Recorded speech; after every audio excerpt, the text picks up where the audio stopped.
সপ্তাহের ব্যবধানে ধামরায়ে বেড়েছে সব ধরনের মাছের দাম। ছুটির দিনের সকালে বাজারে এসে বাড়তি দামে মাছ কিনতে গিয়ে বিপাকে পড়েছেন ক্রেতারা। মাছ বাজার পরিস্থিতি নিয়ে বিস্তারিত জানাতে ধামরাই থেকে যুক্ত হচ্ছেন প্রতিনিধি মনোহর হোসেন রুবেল।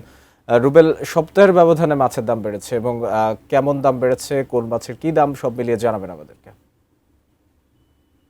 ধন্যবাদ মাহমুদ। আমি এই মুহূর্তে রয়েছি ধামরাইয়ের বারবারিয়া মাছ বাজারে। গত সপ্তাহের তুলনায় এই সপ্তাহে কিন্তু সব ধরনের মাছের দামই কিন্তু বৃদ্ধি পেয়েছে। আমি যদি একটু দেখাতে চাই যে এই ধামরাইয়ের যে মাছ বাজারগুলোতে রয়েছে, আমি সকাল থেকেই সব ধরনের মাছের দাম কিন্তু খোঁজ খবর নিয়েছি। আমি যদি একটু বলি, ছোট যে ইলিশ মাছ রয়েছে তা বিক্রি হচ্ছে 1000 থেকে 1050 টাকায়, যা গত সপ্তাহে ছিল 900 টাকায়।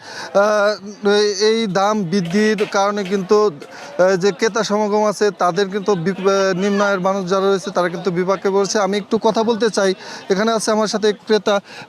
দাম বৃদ্ধির কারণে আপনাদের কি কি সমস্যা হচ্ছে একটু জানাবেন? আসলে দাম বৃদ্ধি হলে তো বিভিন্ন ধরনের সমস্যা হয়। কারণ যারা নির্দিষ্ট আয়ের মানুষ তাদের আসলে বাড়তি যদি দাম বাড়ে তাহলে তাদের নির্দিষ্ট টাকা থেকে ওই খরচটা বেড়ে যায়, যার কারণে পরবর্তী তাদের মাছটা কাভার করতে অনেক হিমশিম খেতে হয়।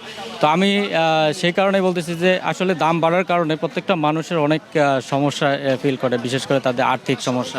তিনি যেমনটি বলছিলেন যে একজন ক্রেতার সাথে কথা বলছিলাম, তিনি যেমনটি বলছেন যে এই বাজারের ঊর্ধ্বমুখী দাম হওয়ার কারণে তাদের যে মাছ শেষ করতে কিন্তু হিমশিম খাচ্ছে। এছাড়া আমরা বিক্রেতার সাথে কথা বলছি, বিক্রেতারা যেমনটি বলছেন যে স্থানীয় যে নদী রয়েছে, নদী থেকে এখন মাছ ধরা পড়ছে না, এজন্য তাদের বাইরের জেলা থেকে মাছ ক্রয় করে কিন্তু এই বাজারগুলোতে এনে বিক্রি করছেন। সেজন্য কিন্তু যেহেতু ক্যারিং খরচটা বেশি পড়ছে, সেক্ষেত্রে তাদের দামটা উচ্চমূল্য হয়ে যাচ্ছে। এই ছিল ধামরাই থেকে আমার কাছে সর্বশেষ। মাহমুদ।